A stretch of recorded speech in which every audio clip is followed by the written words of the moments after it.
次 Kylie 吹一波咧，邀請到好特別嘅嘉賓，因為今季咧最後一場嘅訪問啦，咁我就邀請咗，都見到佢件波衫啦，我嘅好好嘅未呢個好熟悉，但係我未合作過嘅朋友就係袁文傑先生啦。係久仰大名喎，Kylie。我都咁嘅好多你大名，阿仙奴球迷都會提起你嘅，我知道近呢兩三季裏邊嚇。多謝多謝。咁啊，好似你講啦，因為其實呢兩三季先聽過我名，但係即係我同大家都係支持咗阿仙奴咁多年，即係好幸運地有一個機會係可以接觸到足球嘅工作啦。咁我都係因為你嘅 channel 啊咁樣啊，原來你都係阿仙奴球迷，我就自己都默默地喺度有時會睇下你講 live 啊，講下波咁樣，我都覺得啊好有趣，即係因為睇到其他嘅球迷嘅一啲睇法，因為我諗始終球迷們對同一隊愛隊咧都會有少少唔同嘅意見嘅。咁今日就要訪問下你啦。咁啊，不如首先同你玩個 ice breaking，玩個二選一遊戲先啦。哦，咁好玩。好超快嘅，咁你就唔好諗即刻答咯喎。OK，你講啊，你講啊，第一條講啊。英超冠軍定歐聯冠軍？歐聯冠軍。歐聯冠軍哇！嗯，我哋夢寐以求啊！我講起歐洲賽我覺得我哋係比較難取捨嘅啫，即係當然英超我哋都好耐冇攞過啦，但係歐洲賽嘅冠軍，尤其是呢個歐聯啦，或者我叫嗰做歐冠嘅，咁呢件事情嚟講係就算過去雲加或者係佐治格拉咸嘅年代咧，都係未曾能夠達過。格拉咸都攞過歐洲杯賽冠軍杯，但係你話歐聯呢個歐洲賽最頂級喎，你諗下嗰啲係皇馬、巴塞攞嗰啲咧，咁我諗我哋如果能夠有機會攞翻界嘅話，都係即係兩者比較，我會取其呢個歐聯冠軍咯。呢條應該係都好多人問過你嘅問題，因為我都聽過好多次呢個問題，我都同你同一個諗法，因為即係喺我接觸阿仙奴之後，都真係完全冇見過歐聯冠軍，即係 even 我接觸啦，都你接觸咗好短啫，應該係即係呢十幾年啊，係咯，咁所以你幾多歲開始捧阿仙奴嘅？我一年開始捧阿仙奴嘅。呢一年啊，有咁耐咩？有咁耐，我你應該讀書。你嗰陣時有冇嘅幾歲嘅啫喎？你嗰陣時係咪啊？一年中學啦，中學啦。係咩？係啊。係咩？唔係，哦，我唔係嗰啲00後嚟㗎。我都係8歲開始捧阿仙奴嘅。咁你都再早啲，你都再早啲。咁加上你睇嘅時候係雲加前嗰啲啦。咁但係陣間再訪問你呢個關於歐聯嘅呢啲回憶啦。咁啊，第二條 Gyökeres or Sesko？其實兩個都唔係我嘅最愛嚟嘅，即係話，即係我認為喜好嚟嘅喎。但係如果兩個真係要揀一個嘅話咧，我會揀呢個基哥基列斯咯。即係效力緊士砵亭嘅呢一位啦。OK，咁啊，因為佢畢竟係有個入球數字嘅保證嘅。呢個入球數字嘅保證咧，就好多人話葡超啦，喂，水分好多喎。咁咪啱咯。佢今屆入咗成差唔多接近40個波喺葡超嗰度。咁如果呢個聯賽係水分多嘅，咁佢入翻有咁樣嘅數字，咪成正比啦，係咪先？即係如果佢入得嗰啲可能20球都唔到，又同你講話神射手嘅，咁你就覺得有啲即係有啲危啫，係咪？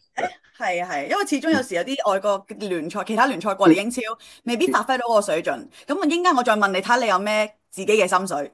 好啊。咁啊，好，咁啊，最後一題先。阿仙奴定 Jacqueline？ Jacqueline，因為 Jacqueline 都中意阿仙奴噶嘛。咦？呢個我又想問下喎，其實係你令到佢中意阿仙奴啊，定咁啱認識嘅時候佢都會睇下阿仙奴咧？嗱，我認識佢嗰陣，即係最初結識嘅時候咧，佢話佢都中意阿仙奴嘅。咁佢可能之前佢有做下功課啦。我真係唔係緣分嚟嘅，咁啱佢睇中你啦，咁就其實咧，我哋咧係做咗阿仙奴節目咁耐咧，我哋已經影響到好多人咧，又唔係真係追阿仙奴咧，以至到而家係簡直係瘋狂地捧阿仙奴噶啦。即係我覺得我哋咁樣做得到都已經好開心嘅。我啱啱聽到起雞皮，我都覺得我好幸福啊！即係有一個同自己一齊支持同一隊波嘅一個伴侶，其實係一件好幸福嘅事嚟，我相信。你係咪啊？我我等待緊嗰位廠迷。即係你一定要揀廠迷，哇！我諗而家嗰啲廠迷就覺得自己好有機會。有曾經都開心嘅，可能其他隊有啲其他爭論點啊，係嘛？仲更加有情緒。OK， 情緒 OK 嘅。咁啊，今日咧有幸訪問到阿文傑啦，我都相信大家都睇到呢件波衫就知，其實就係阿仙奴嘅球迷啦。咁點解會係中意阿仙奴？因為我相信大家都係覺得你會係第一個阿仙奴嘅 KOL 啦，你又拍 YouTube 啦，有 live 嘅直播啦，係乜嘢令到你中意阿仙奴啊？一開始，如果你話中意阿仙奴同做阿仙奴嗰啲節目咧，係兩樣嘢嚟嘅。中意阿仙奴就因為真係自己嗰時幾歲大咯。咁呢個電視台播英格蘭足總杯啊嘛，嗰陣時因為其實唔係話成日咁多直播嘅關係啦，咁我睇嗰期咁啱阿仙奴就係嗰幾年連續3年入咗足總杯決賽喎，係好勁嘅嗰陣時，連續3年嗰陣時啲球星可以噏幾個嘅，有呢個巫婆辛特蘭啦，有呢個林伯拉迪啦，有格拉咸力斯啦，有史地保頓嗰班啦，柏真寧斯嗰啲啦，懷斯啦，懷斯而家都退咗休啦，係咪先？即係我睇嗰陣時我仲踢緊喎，你諗下，咁即係嗰個 Pat Rice 唔係迪肯懷斯，咁變咗係。嗰陣時係好吸引我，同埋我覺得阿仙奴呢個名好特別啦，好正啊！咁我自己即係冇乜嘢特別話一個好明確嘅原因嘅，但係總而言之咧，就係中意咗呢隊波，咁一路就追捧落去咯。我覺得好好，因為其實有時啲人都會問啊，你點解中意阿仙奴？其實冇話真係好明確，就係一個感覺啦。咁但係感覺係啊。係咯，你都話啱啱咁啱你睇嗰陣時係3屆 FA 級冠軍啊！咁其實阿仙奴3屆入決賽啫喎，3屆入決賽，啱入決賽。其實攞嗰屆啫喎。但係其實阿仙奴都算攞得多 FA 級嘅冠軍，係歷史上面入應該係攞冠軍最多嘅14次嘅嚇。咁但係我連續睇嗰3年咧，佢能夠係7、9年嗰屆就搏低咗曼聯咯。嗰屆3-2都係經典嚟嘅嗰屆嚇。呢個係嗰場波係多年。1979年嗰屆足總杯咧，係好多人到而家仲要講嘅，因為曼聯咧落後2球追到2-2嘅嗰陣時，係臨尾一擊搞掂到嘅啫，最後係。但係80年嗰屆就慘啲啦，嗰陣時輸俾韋斯咸0-1，但係嗰場輸俾韋斯咸咧，全香港得1個人估中嘅啫。喺電視台咧嗰陣時啲嘉賓咧，嗰個叫郭家明先生，係佢估到嘅啫。但係嗰陣時韋斯咸係越早嘅啫喎，即係嗰陣時係第2級別聯賽，即係等於而家英冠贏英超咁樣咯。好勁啊！其實。即係我同你應該都可能差一段時間睇唔到阿仙奴好光輝嘅歲月啦。即係諗翻，如果我睇咗幾廿年嘅時候，我仲記得可能30年前嘅一場好精彩嘅足球，即係我都覺得呢件事非常之奇妙。呢個女仔咁，但係我都咁頭先你都有講話啦，你中意阿仙奴係一件事啦。咁乜嘢令到你成為咗想做足球評述呢個身份咧？即係你覺得係有咩契機啊？或者其實你講咗幾耐我都唔知喎。其實嗰陣時係我諗係香港有流行嗰啲網台啦。網台開始啦，咁有機會咪走去玩下吹下水咯，咁同埋一班嘅都係中意足球嘅朋友咁樣，咁慢慢做下，咁我覺得啦嗰陣時就係既然自己中意阿仙奴嘅，不如特別開一個專係講阿仙奴嘅節目啦。咁其實就係好隨意地咁開始咗，又夾到，又有人配合到。因為嗰陣時你知做直播係好多嘢㗎嘛，真係你要上去一個 studio 嗰度，有人喺後邊 panel 度幫你推、幫你撳、幫你按出 live 咁樣數住幾多秒話俾你聽，你要開聲嗰啲咁樣係嘛？即係而家唔同啦，而家就方便好多咯嚇。嗰陣時就經歷過個咁樣年代，一路到而家。咁其實已經係幾耐啦？到我諗頭尾有14年咁上下啦。哇，好耐喎，真係。係啊，我以為係咁仲耐過我睇阿仙奴喎。咪就係你睇阿仙奴嗰陣開始咯。係咪？係啊，一年啊嘛，啱啱嗰時候開始啊，係啊，一個緣分。咁你覺得咁？因為你睇阿仙奴，所以我哋就做阿仙奴節目咯。其實咁簡單。又係一個緣分嚟嘅。咁你咁耐以嚟都真係好多年咯。你最中意嘅一個球員係邊個咧？咁又同埋現役又係邊個咧？老實講，真係中意過嘅阿仙奴球員有好多嚇，真係好多。你話如果深刻印象嘅，當然啦，柏金亨利嗰啲係永遠冇辦法分割啦。咁但係你話去到如果再早期啲嘅咧，林伯拉迪係俾我一個好深刻嘅印象。雖然實際睇過佢嘅比賽可能冇幾廿場咁多，但係最重要一件事情，嗰陣時個波，即係嗰時英格蘭聯賽係比較粗枝大葉一啲咁樣。但個波落到佢腳下咧，係能夠嗰個技術嘅展現啊，啲傳送啊，係比較獨到啲嘅喎。你諗下佢嗰陣時林伯拉迪喺阿仙奴踢到去80年之後，佢就可以轉頭去踢一啲意大利嘅球會喎。嗰個年代意大利球會係歐洲第1聯賽喎，即係能夠跳到意大利聯賽咧，即係其實呢個球員個實力係好高先得嘅嚇。咁佢又能夠喺意大利嘅聯賽度企穩陣腳啊，咁所以我就俾我有個比較深刻啲嘅印象啦。因為我都覺得大部分人都係講亨利啊、柏金咁，但係我覺得有個你心目中嘅 all time favorite，即係更加有一個好 special 嘅位置啦。咁現役我揀邊個咧？現役迪勤懷斯啦，迪勤懷斯真係一個好全面、好全能嘅球員嚟嘅嚇。你話如果佢未嚟之前上一個咧，我會揀格列沙加嘅，即係去咗利華古遜嗰個。我覺得佢係一個足球界別嚟講一個好現實嘅人，翻嚟對應翻而家嗰啲所謂球迷網絡世界嘅人，即係點樣受到攻擊係嘛？佢一度想放棄，一個知人善任嘅教練。想留低佢之後咧，佢繼續係回報呢個教練嘅賞識，咁樣發揮自己，亦都喺隊波或者係幫助個球隊攞到一個好好嘅成績，咁佢係一個好重要嘅球員。我成日覺得，如果佢能夠留多一年嘅話，上屆嘅聯賽冠軍咧，可能我哋都已經即係其實我哋最後同曼城係一場波嘅距離啫嘛，一場波嘅距離都唔到啫嘛。我覺得佢喺度嘅話，會係一個唔同嘅世界嚟。好好感動啊！聽到你咁樣講，因為當年係好多廠迷啊，即係瘋狂有好多攻擊性嘅言論對住佢，即係我就覺得其實佢唔係即係咁差，即係可能有時真係唔啱踢，可能放前佢一格已經唔同一件事，即係壞事好似我都好同意，所以嗰時係非常之心痛。但係我見到佢喺利華古遜嘅成績，真係我相信所有人都為佢落淚啊！嗰年攞冠軍。佢今屆佢就算今屆利華古遜攞唔到冠軍咧，佢其實喺利華古遜即係今屆德甲裏邊咧，嗰個傳波嘅次數或者放長傳嘅次數咧，其實金美治第一，格列沙加係第二嘅，係好犀利嘅佢係。所以我都好感動聽到你咁樣講。咁呢幾年就達實上咗任啦。咁其實我相信好多人都唔係好睇好佢一開始，咁但係由佢帶領到我哋，好似你話齋2-3年前開始有個感覺，有機會爭冠啦喎。咁每一次都攞住個聖誕冠軍，去到尾又係第二，即係我哋俾人講3年啦。你有咩感覺咧？其實如果你話以成績嚟講，我絕對收貨嘅喎。好多朋友都以一個5年6年裏邊話佢6年啦都冇過冠軍。咁首先啦，遺忘咗佢第一年嚟就已經攞咗個足總杯冠軍啦。咁另外一件事情就係話佢頭嗰2-3年其實佢係幫阿仙奴係叫做係執翻好隊波。咁嗰個時候我哋連打入前6嘅能力其實都唔係話咁穩陣。係嘛？佢能夠喺一個2-3年之間嚟幫助到球隊去到嗰個好實淨嘅地步。好啦，前一季我好記得，其實仲有好多人認為能唔能夠入到前4一個問題，因為對上一屆我哋攞第5啊嘛，21到22球季嗰時候，哇大好形勢又入唔到前4，下一屆咧其他球隊點咧就打翻個水準咧，亞仙奴更加難。結果我哋嗰屆攞第2，咁但係呢屆攞第2咧又好又唔好嘅，我覺得係令到球迷嗰啲嘅期望咧扯到好高。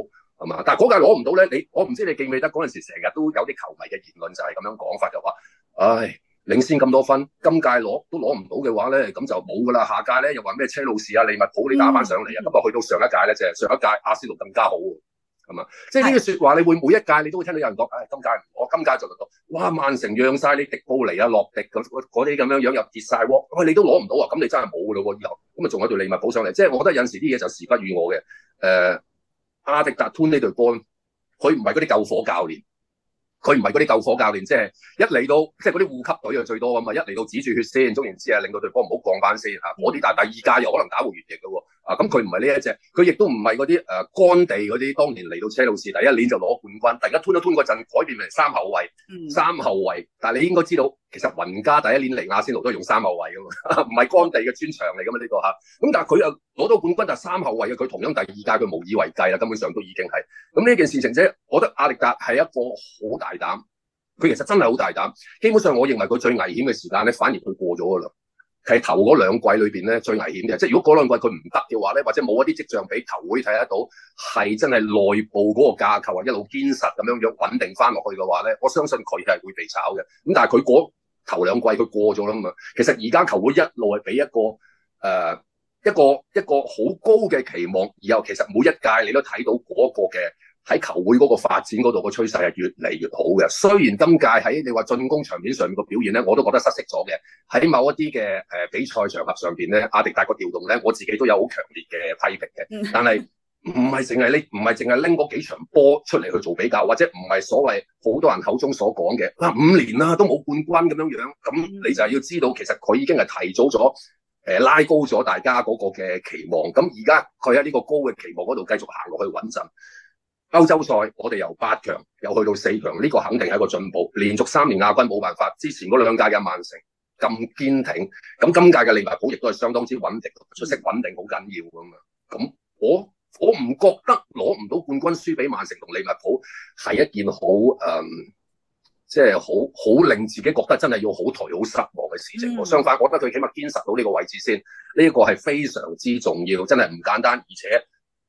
如果你唔係淨係嗰啲我唔用勝利球迷去形容嗰啲人啦，即係如果你真係一個真係愛球會嘅，你唔係睇足球，你唔係為咗攞話題嘅，即係你唔係為咗睇波，係因為第2日喺 Facebook 嗰度你想抽水嘅，即係嗰啲人。即係如果你諗下球會，阿仙奴今屆賺嘅錢係更加多 ，keep 住個位置賺嘅錢更加多，歐洲賽更加再進一步嘅表現，咁你作為老細，咁你炒佢個理由喺邊度咧？又有人會駁你嘅，我知道駁你嘅原因咧就係話，喂，你睇下皇馬嗰啲安察洛提今屆教唔好啫嘛，之前攞過2屆西甲、2屆歐冠都要走咁樣，又或者意甲嗰啲球會嘅教練成日都走馬燈咁轉，咁係咯，德甲、意甲、西甲嗰啲係咁轉噶嘛。其實英格蘭從來都有個比較長嘅空間咧，去俾一啲嘅教練真係，如果你真係個理念，你嘅理念你係能夠執行得到嘅話咧，英格蘭球會普遍嘅班主都會俾呢個空間俾你嚇。呢個係稍稍同其他聯賽唔同嘅地方。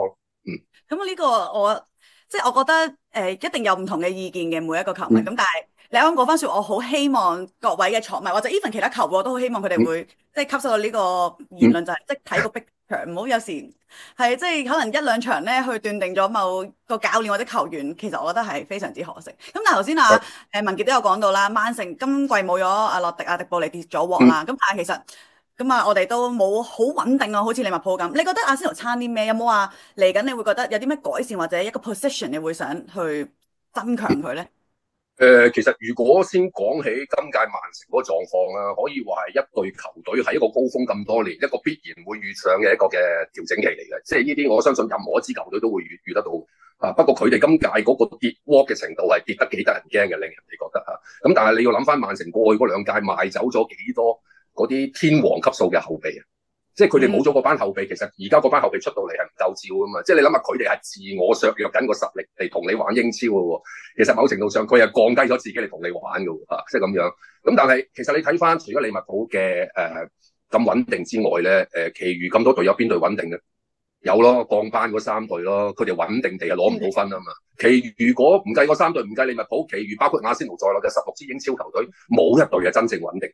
冇一隊咧 even 你睇下車路士曾經咪一段時間上半季之前嗰橛去到第2位噶嘛，嗰陣時好少失分噶嘛，咁啊而家要睇下最後嗰場能唔能夠爭得入翻去前5咯，係咪啊？森林本嚟又好穩定一段時間，而家足總杯輸完俾曼城之後咧，又好似有少少跌啦，即係其實每一隊都總有佢出現個時間，所以阿迪達我唔知你記唔記得，佢早幾日佢講過番説話嘅，佢話其實有好多球隊或者叫做阿仙奴都有過嗰啲嘅問題㗎，佢冇明言係啲咩問題，話其他球隊有60-70% 嘅，大家都係嗰啲相似嘅問題，但係嗰啲球隊你睇下佢而家排緊個位置喺邊度，即係我覺得有陣時阿迪達講嘅嘢咧，我知道大家都好中意抽佢講嘢，即係抽水嘅，但係領隊講嘅嘢你又唔好盡信啦，即係等於隊支咪埋嚟做訪問，都係嗰啲嘢求其啦，就係有陣時佢真係講嗰啲嘢出嚟有個意思咧，你又真係要解讀得到先得。咁的而且確係嘅，球證嘅執法水平喺英超，隊隊都真係我諗隊隊都遭殃㗎嚇。咁另外咧就係嗰個判決或者係嗰個傷病個問題，咁呢啲其實每一隊都會遇到。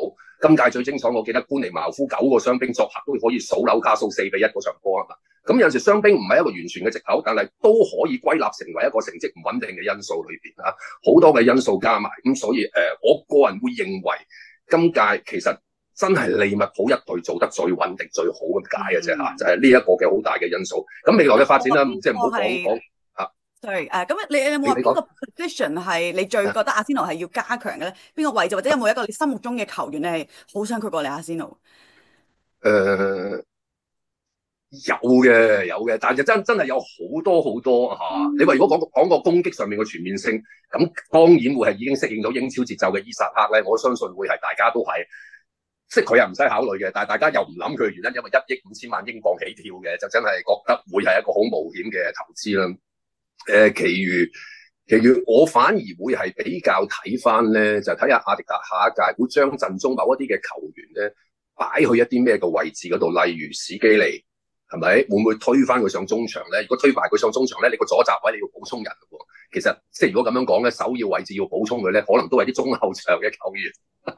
另外你話如果係可以增加多一位嘅具有重心向前突破能力嘅翼鋒，咁啊梗係最好啦嚇。但係呢個會唔會嚟高威廉斯咧？咁我又覺得佢嚟到英超嗰個嘅發揮，其實都係一個賭博性嘅估計。咁倒不如就係沉浸翻喺會唔會英超內部揾到啲適合嘅翼鋒咧？譬如話都係紐卡素嘅哥頓佢會係一個咧向前衝刺爆發能力係比較精準啲嘅球員，而且佢仲可以進一步成熟，或者俾阿迪達調教一下，佢腳下功夫會更加出色。咁但係佢又唔平喎，8000萬英鎊。英超我哋嗰啲球員都唔平㗎，真係。咁啊，希望嚟緊轉季即係開再 window open 嘅時候咧，就見到亞迪達有啲快噶咯喎，買賣，係啊，差唔多噶啦。快噶，6月1號就嚟噶啦。Window Open 前咧有場歐聯要踢啦，嚟緊係你覺得 PSG 定係國米會贏冠軍咧？嗱，國際米蘭我哋阿仙奴今屆對落佢哋都輸噶嘛，咁啊巴黎都係輸過啊，兩隊我哋都係屬於佢哋嘅手下敗將。我個人會比較渴求係想巴黎贏嘅嚇，巴黎贏咁啊唔係意甲嘅國米，佢哋嗰個整體得發揮得非常之好，尤其是個反擊，尤其是佢哋嘅杜菲斯、杜能嗰啲球員，我都係好欣賞嘅。咁但係巴塞隆拿今屆嗰個進攻，尤其是下半季出到嚟，係一種我最欣賞嘅進攻風格，就係今時今日個攻擊線，我唔需要話揼釘咁樣，中鋒就係中鋒，右翼左翼就係咁樣。佢哋三個攻擊球員正選嗰三個 KK 啦。杜伊啦、丹比利啦，基本上每一個落到場嘅左中右三條線都可以同你跑，同你可以同你突破嘅。咁呢一種嘅攻擊先至完美噶嘛，我唔需要揾個大中鋒喺閘 set 啲波頭槌俾佢頂噶嘛。嗰個技巧，大家走位個配合已經係足夠殺食。咁呢一種我自己最渴求嘅最完美嘅進攻風格，咁我希望能夠喺巴黎身上實現到之餘，仲能夠攞嗰個歐洲冠軍嘅證明咯嚇。最後啦，都翻嚟我哋阿仙奴度啦。今個禮拜咧就會係英超最後一場對住修咸頓啦。我哋我哋啱啱對住修咸頓5次交手咧係2勝2和1負嘅。咁 head to head 就未必 care 啦。我哋咁，但係其實我哋都知修咸頓係全個 table 最後嗰個第20名。係你覺得我哋係咪一定贏嘅咧？定係有啲隱憂啊？定係對住藍斯咧？你記唔記得佢哋上一個主場係和咗曼城0-0嘅？我記得好似係即係佢和得曼城，佢可以有資格入嗰隊嘅。但係我覺得最緊要呢一件事情，即係其實而家嗰個第2嘅位置都應該穩陣嘅。如果我哋最起碼攞到1分嘅話，咁最起碼攞到分之餘，我最希望嘅反而呢一場波咧係唔好失波，唔好失波，因為我想大衛拉亞咧攞多連續冧莊攞呢個英超嘅金手套獎嚇。你知唔知點解？嘉尼，你知唔知點解？有個上屆加盟，佢要頂住咧，佢好似咧同藍斯道之間咧，佢做咗個反派咁樣。喂，大佬，我加盟我揾食我踢波啫，你冇理由將嗰種情感、嗰種負面嘅情緒擠晒落去大衛拉亞嗰度噶嘛？係咪先？事實上佢個腳下功夫係比藍斯道更加好噶嘛。咁佢個撲救都唔弱啊！最近對紐卡素嗰場唔係佢嘅話都輕得啦，係咪先已經？咁喺咁嘅狀況底下，我希望佢能夠都攞多一屆，去證明再一次係去。即係叫做係令到嗰啲當日極度批評佢嘅球迷咧，好好地去收聲啦咁樣。咁其實佢攞金手套都係一件好事嚟㗎，即係證明阿仙奴個防守有翻咁上下堅挺啊嘛。今屆失球數字我哋都係最低嗰隊啦。咁啊，我都希望拉亞有個好成績啦。雖然對住藍斯道咁，但係祝福佢。咁仲有你揀邊個啊？藍斯道同拉亞？都係揀拉亞。而家都係拉亞，係。咁但係咁夏碧斯同耶穌仔咧，你揀邊個？或者你哋要做哈弗斯啊？我中意哈弗斯嘅，其實我自己係中意哈弗斯嘅。佢未嚟之前，我已經中意佢踢緊德甲嗰陣，係啦。咁 anyway，咁我哋最後一條問題就係呢個前4咧非常之緊張嘅爭奪。咁森林對車仔，你覺得點睇？邊個贏咧？嗱，我都做咗少少功課嘅，少少啫嚇。森林同車仔過去嗰5次嘅對碰咧，係大家都係各贏1場，和3場嘅嚇。咁啊，即係大家都輸過1場啦。咁大家輸嗰場咧，無獨有偶，都係自己主場輸嘅，作客贏嘅。好啦，如果係咁樣嘅話咧，今場係車仔作客喎。不過咧，季尾攞嘅分數咧，森林最近呢幾場都係失分啦，5場波攞到8分，但係車路士已經5場波都攞到12分。按嗰個攞分嘅能力上面嚟講咧，似乎嗰個表現上面車路士會比較好啲嘅。但係我諗有好多人會戥森林唔抵嘅喎。係嘛？領先咗咁耐喺前4嘅位置啊！紐路分分鐘，如果佢入到前4嘅話，最佳教練可以同阿史洛特可以咬一咬㗎嘛。咁你覺得邊個贏啊？我個人情感上我都係想車路士贏嘅嚇。咁啊，佢哋贏，如果佢哋個歐協杯又贏咗，有個歐霸資格啊，我唔知係點樣計啊。咁啊，褪翻出去啦，可能係咁樣嚇。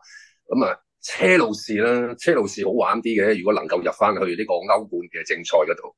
咁我哋就期待下啦。咁啊，文傑就覺得車仔應該會贏，作客贏。